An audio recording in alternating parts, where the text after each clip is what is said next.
R K talks की एक नई डिबेट वीडियो में आपका स्वागत है। आज की डिबेट वीडियो में डोनाल्ड ट्रंप द्वारा दिए गए बयान डेड इकोनॉमी इंडिया के बारे में डिबेट करते हुए सुधांशु त्रिवेदी और अमीश देवगन ने विवेक श्रीवास्तव की भयंकर धज्जियां उड़ाई और जो उनके प्रवक्ता थे ऑफिशियल कांग्रेस के, उनकी भयंकर धज्जियां उड़ाई। चलिए वीडियो देखिए, आनंद लीजिए कैसे धज्जियां उड़ाई, ये भी देखिए। देखिए, देश की अर्थव्यवस्था मर चुकी है, देश की अर्थव्यवस्था मर चुकी है, लोकतंत्र समाप्त हो चुका है, तो आप यहां कैसे खड़े होकर बोल रहे हैं? हम बचाने के लिए मर चुका है, तो हम ही तो बचाने ये के लिए लाइट कैसे जल रही है, ये एसी कैसे चल रहा है, ये यहां पर आए कैसे है, ये अर्थव्यवस्था मर चुकी है, और अगर लोकतंत्र मर चुका है तो आप कैसे बोल रहे हैं? हम लड़ने आए हैं, बचाने आए हैं, आपके माध्यम से मैसेज पहुंचाने आए हैं। इन्होंने कहा दुनिया का कोई एक ऐसा देश बताओ जहां ट्रंप ने टैरिफ ना लगाया हो, दुनिया को कोई ऐसा देश बताओ जहां का प्रधानमंत्री जाकर के कहता हो अब की बार ट्रंप सरकार, नमस्ते ट्रंप, हाउडी मोदी, विश्व गुरु। ट्रंप और मोदी की जो दोस्ती है वो अटल है। अब देखिए अमेरिका के साथ नया अध्याय चलेगा, चीन की आवश्यकता नहीं, रूस की आवश्यकता नहीं, कोई नहीं, मोदी ही मोदी, ट्रंप ही ट्रंप। किसने कहा कोई है ऐसा देश? ये है वो देश। और उसके बाद 30 टाइम्स प्रेसिडेंट डोनाल्ड ट्रंप जाकर के पूरे विश्व में घूम घूम के कहते हैं मैंने फोर्स किया था उस सीज फायर को जो भारत और पाकिस्तान ने जिसको अपनाया। एक ही देश है, यह है वो देश। और उसके बाद यहां टैरिफ लगता है पड़ोसी मुल्कों पे 16%, 19%, यहां 50% का टैरिफ है। यह है वो महान दोस्ती। जब विपक्ष कहता था अमेरिका की लाइन टो मत करिए, यही नहीं, माननीय अटल बिहारी वाजपेयी, बात भाजपा की नहीं है, वाजपेयी का हमने हमेशा सम्मान किया है। हम विपक्ष में थे, हमने उनकी नीतियों के खिलाफ बोला, लेकिन वाजपेयी पैलेस्टीन पे खड़े हो गए। आप बच्चे जाकर के यूट्यूब पे उनकी स्पीच को सुनिए, कैसे बब्बर शेर की तरह प्राइम मिनिस्टर वाजपेयी ने कहा कि भारत का एक स्टैंड पैलेस्टीन के साथ। और मोदी साहब चले गए इजराइल के पीछे, क्यों? क्योंकि डोनाल्ड ट्रंप ने कहा है छोड़ो पैलेस्टीन, और यहां के मुसलमानों को भी एक मैसेज मिल जाएगा। ट्रंप आएंगे साहब, ग्लोबल इस्लाम के खिलाफ हम लड़ेंगे, इस्लामिक टेररिज्म है। आपका विषय क्या है? आज का हमारा विषय है इकोनॉमिक्स है, आप इस्लाम पे चले गए। हाँ, तो विषय रही है ना, आपने अपने देश को मिसमैनेज करा। विपक्ष की वार्निंग्स के बावजूद ट्रंप ने टैरिफ लगाई, हमारी इंसल्ट हुई। आपकी वार्निंग का पार्लियामेंट में जनता में कोई असर नहीं हुआ? बिल्कुल हुआ। आपको किसने वोट डाला? हाँ। आप तो विपक्ष के विपक्ष में ही चल रहे हैं तब से। नहीं, विपक्ष का। जब आप इलेक्शन कमीशन को, जो माननीय राहुल गांधी ने दिखाया है, कल रात को भी मीटिंग हुई है, यहां सांसद राज्यसभा की आई हैं, ये उस मीटिंग और डिनर पार्टी का हिस्सा थी। बाकायदा पावर पॉइंट प्रेजेंटेशन पे इंडिया अलायंस के सारे नेताओं ने आप मानते हैं अर्थव्यवस्था मर चुकी है और लोकतंत्र समाप्त? अरे नौकरी है नौकरी। कितनी मुश्किल से माँ बाप आपको भेजते हैं यहाँ पर, फीसें कितनी ज्यादा हैं स्कूल की, कॉलेज की। मैं आपसे प्रश्न पूछ रहा हूं। Absolutely dead economy. You are moving towards dead economy. लोकतंत्र मर चुका है, हाँ या ना? बिल्कुल मरा हुआ है। अच्छा, अर्थव्यवस्था मरी तो भारत की अर्थव्यवस्था मर चुकी है भाई। देखिए सुनिए, हाँ नहीं बोलिए, हाँ या ना बोलिए। डेड का मतलब ये नहीं होता, डेड का मतलब बिल्कुल आप खड़े होइए। डेड का मतलब क्या होता है? सर मर चुकी है। मर चुकी है। डेड का मतलब क्या होता है? मरा हुआ। डेड का मतलब मरा हुआ आता है। मैं पीछे भी पूछ लेता हूँ, किसी के पास डेड का कोई और मतलब है मरे हुए के अलावा? किसी के पास है? डेड का मतलब क्या होता है? खड़े होकर बोलिए। खत्म, एकदम खत्म। मतलब डेड का मतलब मरा हुआ होता है, लेकिन डेड का मतलब वो मत समझिए जो बोला जा रहा है। अभी तक लेफ्ट वाले झूठा इतिहास पढ़ाते थे, अब झूठी भाषा भी पढ़ाने लगे कि डेड का मतलब कुछ और होता है। और झूठ कैसे बोलते हैं भाई साहब? कभी भी मोदी जी ने नहीं बोला अब की बार ट्रंप सरकार। ट्रंप ने कहा अब की बार ट्रंप सरकार। मैं चैलेंज करके कहता हूं, दुनिया में कोई दूसरा देश बताइए जिसके नारे को अमेरिका के राष्ट्रपति ने जाकर स्वीकार किया हो। यह थी भारत की धमक।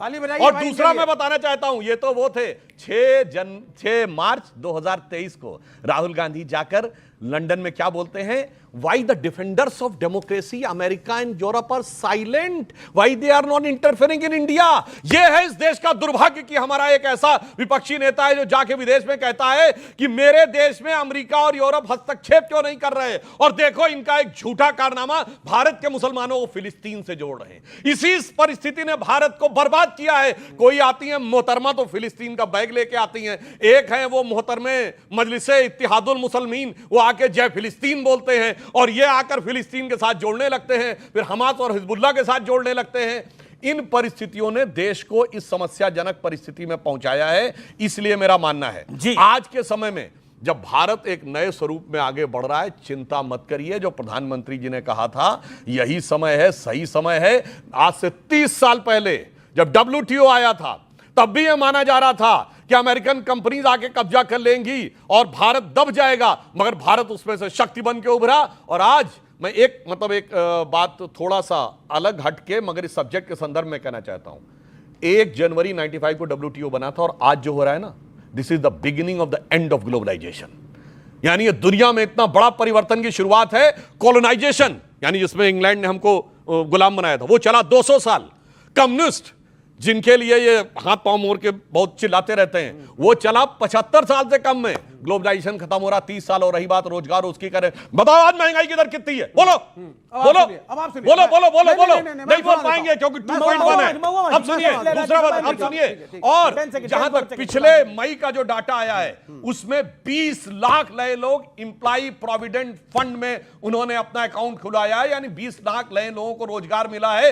इंप्लॉय प्रोविडेंट फंड सबसे सटीक आंकड़ा होता है जो अभी तक के पिछले 8-10 साल में भी भारत के इतिहास में कभी एक महीने इसीलिए झूठ बोलते हैं, आंकड़ों के ऊपर बात नहीं कर पाते। महुआ जी की बारी है। महुआ जी आपकी बारी है, बोलिए। अभी आपने कहा कि राहुल गांधी जी ने कहा कि दूसरे देश क्यों नहीं इंटरफेयर कर रहे हैं हमारे मामले में, इसकी उन्होंने क्रिटिसाइज किया। अब आप बताइए कि अभी ऑपरेशन सिंदूर के बाद किसने हमारे देश के विपक्षी पार्टी और अपनी पार्टी के लोगों को, सांसदों को प्रतिनिधि बनाकर विदेशों में क्यों भेजा? फिर आपने तो उनका मदद मांगने के लिए या उनको बताने के लिए? तो ये भी तो विदेशी हस्तक्षेप ही हुआ ना भाई, कि आप क्यों उनको जताना चाहते हैं?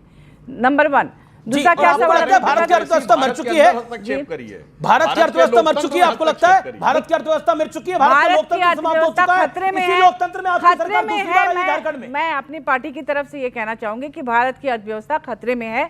50% जो टैरिफ लगाया है उससे बेरोजगारी बढ़ेगी, बहुत सारे लोगों की नौकरियां जाएंगी और गरीबी तो बढ़ेगी ही बढ़ेगी। क्योंकि ये सिर्फ भारत की बात नहीं है, अमेरिका में भी बहुत भारतीय रहते हैं। छटनी होगी तो उसका प्रभाव सब तरफ पड़ेगा।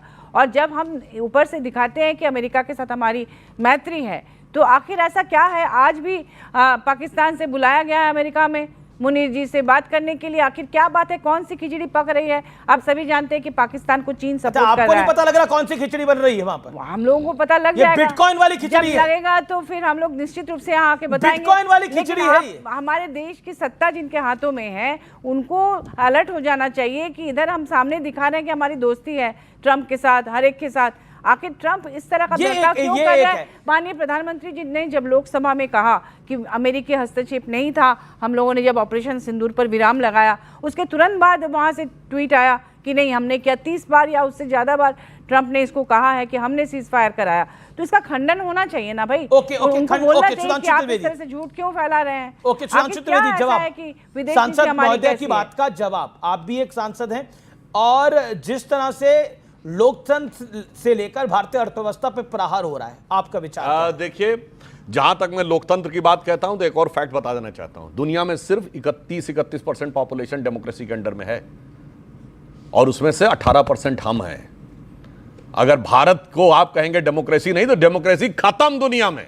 केवल 14% पॉपुलेशन बचेगी डेमोक्रेसी के अंडर में। तो इसलिए मैं कहना चाह रहा हूं, पार्लियामेंट में जिन लोगों ने, अब देखिए, जिन लोगों ने केवल वोटर रिवीजन को लेकर समस्या पैदा कर रहे हैं, अच्छा, आप बवाल करते हैं। अब मैं एक बात पूछना चाहता हूं, मैं बता रहा हूं बर्बाद कैसे किया जाता है। राहुल गांधी खड़े होते हैं और कहते हैं कर्नाटक की असेंबली का एक पूरा पीपीटी दिखा रहे हैं। मैं पूछना चाहता हूं, कर्नाटक में किसकी सरकार है? कांग्रेस की सरकार है ना। पूरी बात सुनिए, पूरी ये सुनिए। जो एड्रेस वेरिफिकेशन किसका काम होता है? स्टेट गवर्नमेंट का अधिकारी जाग करता है। दूसरी बात मैं पूछना चाहता हूं, चलो तुम्हारी सरकार है ना, तो कर्नाटका का सीएम क्यों नहीं कर रहा है प्रेस कॉन्फ्रेंस? डिप्टी सीएम क्यों नहीं कर रहा है? चलो आप चाहते हैं सरकार को नहीं इन्वॉल्व होना चाहते, आपने भाई अपने टर्न पे बोलिए भाई, हम बीच में डिस्टर्ब नहीं कर रहे थे। कर्नाटक का कांग्रेस का प्रेसिडेंट क्यों नहीं कर रहा प्रेस कॉन्फ्रेंस? कर्नाटक का से राष्ट्रीय अध्यक्ष है कांग्रेस का, वो क्यों नहीं कर रहा है? नेशनल इशू है। मैं जो कहना चाह रहा हूं, मेरी बात सुनिए। कर्नाटक से खड़गे जी राष्ट्रीय अध्यक्ष है कांग्रेस के। यानी राहुल गांधी बताना चाहते हैं कि कर्नाटक के राज्य के बारे में भी उन्हीं की पार्टी के CM, deputy CM, state president और नेशनल प्रेसिडेंट ज्यादा उनको पता है। यह राहुल गांधी के लिए पीआर एक्सरसाइज हो रही है।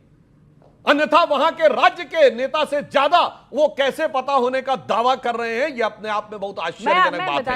अब मैं एक बात कहना, एक लाइन में कहना, एक मिनट, एक बात मैं और फैक्ट रखना चाहता हूं, एक मिनट में पूरी बात कर दूं। वहां जो पावर पॉइंट प्रेजेंटेशन था उसमें उन्होंने आंकड़ों के साथ सारा दस्तावेज दिखाया, जिसमें कि चुनाव आयोग का ही दस्तावेज था, जिसमें गड़बड़ियां उन्होंने दिखाई। चुनाव रिग्ड था, आपको लगता है? मैं बता रही हूँ, जवाब दीजिए इस बात का मैडम। मैं बताती हूँ। तो हाँ, उनका कहना था कि आखिर चुनाव आयोग इसे ऑनलाइन क्यों नहीं कर देती। अगर ऑनलाइन कर दिया जाए तो आसानी से लोगों को पता चल जाएगा कि कितना फर्जी है कितना किस नहीं चीज को ऑनलाइन करा जाए। वो जो डॉक्यूमेंट्स है चुनाव आयोग का जो जिसका दिखाया था पावर पॉइंट प्रेजेंटेशन में सुबह में, ऑनलाइन करने की बात राहुल जी कह रहे थे। और जहां पर तक राहुल जी को ये तो पता होना चाहिए कांग्रेस पार्टी का हेडक्वार्टर थोड़ी है, जहां वो जो बोलेंगे वो होगा। वो तो इलेक्शन कमीशन है, वो तो अपने अनुसार काम करेगा। ओके, उन्होंने जैसा बताया कि उन्होंने अच्छा, महीनों की सुनिए, रिसर्च करा मैं एक बात कहता हूं, कल राहुल गांधी ने किया पीपीटी, ठीक, और कहा कि 1 लाख, मतलब 1 लाख एक असेंबली में गड़बड़ वोटर है। तो पहले बता दें उस असेंबली में वोट कितने पड़े थे, उस असेंबली में वोटर कितने और किस पार्टी कितने वोट पड़े। 1 लाख एक असेंबली, चलिए मान लिया एक केवल जो केस होता है उसको अगर आप केवल गौर से देखना चाहें कि कौन कौन सा इसका डॉक्यूमेंट है तो कितना समय लगेगा, 1 से 1.5 मिनट लगेगा ना। तो मतलब 1 घंटे में आप कितने कर पाएंगे, 50 या 40 कर पाएंगे? नहीं, मैं कह रहा हूं ना, विशेषज्ञ आके टीवी में बैठ गए, मैंने सारा स्टडी कर लिया। तो मैं पूछना चाहता हूं सर, आपने रिटर्न पे बोलिए, महुआ जी बोल रही है ना। सुनिए, अगर 1 घंटे में आप 40 कर सकते हैं तो 10 घंटे में 400 और 25 घंटे में 1000, यानी 250 घंटे चाहिए पढ़ने के लिए। भैया 250 मिनट नहीं हुए, सारे विशेषज्ञ मैंने सब देख लिया है, सब गड़बड़ है, सब गड़बड़ है। अरे भाई फैक्ट पे बात करो ना। अगर तुम ये कहने का प्रयास कर रहे हो कि ये सारी बात गड़बड़ है, और इससे मैं मजेदार बात कहूं, देखिए इससे बढ़िया कोई नेता नहीं हो सकता। यानी राहुल गांधी तो अपने एसआईआर का केस सबसे मजबूत कर रहे हैं। यानी वो कह रहे हैं एसआईआर नहीं, अब तो एनआरसी भी होनी चाहिए, ताकि सारी बात दूध का दूध और पानी का पानी हो सके। मैं आपको मौका दूंगा सतीश जी, आपको मौका दूंगा। फिर सिर्फ 10 सेकंड, मैं सिर्फ 10 सेकंड लूंगा। सुधांशु भाई, आपने जो भी एलिगेशंस राहुल गांधी ने लगाए उस पे आपने एक लाइन भी नहीं बोला। आपने क्या बोला, ये कर रहे हैं प्रेस कॉन्फ्रेंस तो कर्नाटका के प्रेसिडेंट क्यों नहीं कर रहे, तो मल्लिकार्जुन खड़गे क्यों नहीं कर रहे, जो मर्जी करे। Why don't you concentrate on the issue? एक नेशनल इशू है, Rahul Gandhi leader of opposition भी है, शायद आप भूल गए। वो बतौर कांग्रेस के फंक्शनरी के रूप में नहीं बोल रहे थे। कल जो मीटिंग हुई उसमें ये भी थी, महुआ मैडम भी गई हैं, जो आई हैं यहाँ पे डिबेट में हमारे साथ, सब लोग थे। तो as a leader of opposition उन्होंने उस चीज को दिखाया। आपके पास उन एलिगेशंस का कोई जवाब नहीं है। ऐसा क्यों है? राहुल गांधी कहते हैं कि भारत का लोकतंत्र कमजोर हो गया है, भारत की अर्थव्यवस्था मर गई है, और आप उसका सपोर्ट करते हैं। मैं इसलिए आपने नहीं, लोकतंत्र अगर भारत में नहीं है तो चाइना में है क्या लोकतंत्र? अगर इलेक्शन कमीशन, सऊदी अगर इलेक्शन कमीशन के ऊपर है, इराक में है, अगर इलेक्शन कमीशन के ऊपर उंगली उठेगी, आप वोटर लिस्ट को रिग करेंगे तो डेमोक्रेसी नहीं चल रही है। ओके ओके ओके, करके आप सत्ता में। सुधांशु जी, देन सतीश के और 25 सीट, सिर्फ 5 सेकंड और 25 सीटों का एलिगेशन है राहुल गांधी का। माननीय राहुल गांधी ठीक है, आपने बोला, और मेरा सवाल यह है, राहुल गांधी को कुछ भी पसंद नहीं आ रहा, और प्रियंका जी को तो सुप्रीम कोर्ट पसंद नहीं आ रहा। देखिए, विवेक जी को विवेक शून्य होकर बात नहीं करनी चाहिए। जो मैंने बात की एकदम विवेक शून्य। हाँ, विवेक शून्य क्यों? भारत के संविधान में यह व्यवस्था है, अब शून्य को हाँ बता रहा हूं क्यों। भारत के संविधान में व्यवस्था है कि किसी भी असेंबली सेगमेंट में अगर वोटर को लेकर कोई आपत्ति है तो उस असेंबली सेगमेंट का व्यक्ति उसके लिए शिकायत कर सकता है। यदि बाहर का कोई व्यक्ति शिकायत करता है तो उसका एक प्रोफार्मा है कि उसे शपथ पत्र लिख के साइन करना पड़ेगा।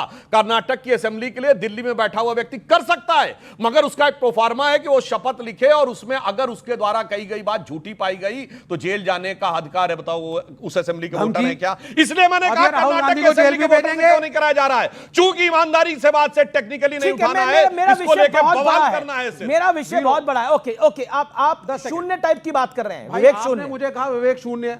मनोज कुमार की पिक्चर थी, सबने देखी होगी, उसमें कहा भारत ने जीरो बनाया, मेरे भारत ने, वो गाना सुना है ना, और हम प्राइड फील करते थे, हम छोटे बच्चे होते थे कि zero is an invention of India. इन्होंने क्या किया, इन्होंने इंडिया को फिर शून्य कर दिया। आप देख लीजिए, जब हम युद्ध लड़ने जाते हैं कोई हमारे साथ नहीं, शून्य समर्थक। इकोनॉमी में डेड इकोनॉमी होने जा रही है, अब उस पर आप पकड़ लेंगे डेड क्यों, नौकरी नहीं मिलेगी तो डेड है, 80 करोड़ को राशन दोगे तो डेड है। इस पे एक लाइन बोल दूं है ना, अब बोल लूं सर। हाँ, इनकी विवेक शून्यता का फिर प्रमाण देता हूं। उस गाने से पहले जब जीरो दिया मेरे भारत में, उससे पहले प्राण मनोज कुमार से कहता है क्या है इंडिया का कंट्रीब्यूशन वर्ल्ड में, India's contribution the world is 0 0 and 0। तब मनोज कुमार गाना शुरू करते हैं जब जीरो दिया मेरे भारत ने। आज वर्ल्ड की इकोनॉमी में आईएमएफ की चीफ क्रिस्टिना जॉर्जिएवा कहती है India's contribution is 15% of the global economy. Goldman सैक्स कहता है 16% ऑफ द ग्लोबल इकोनॉमी, और ग्लोबल इकोनॉमी का ग्रोथ इंजन भारत बनना है। यह है विवेक शून्यता, यह है विवेक शून्यता। कहते हैं। आप कह रहे हैं लोकतंत्र में शून्य है, इकोनॉमी में शून्य है।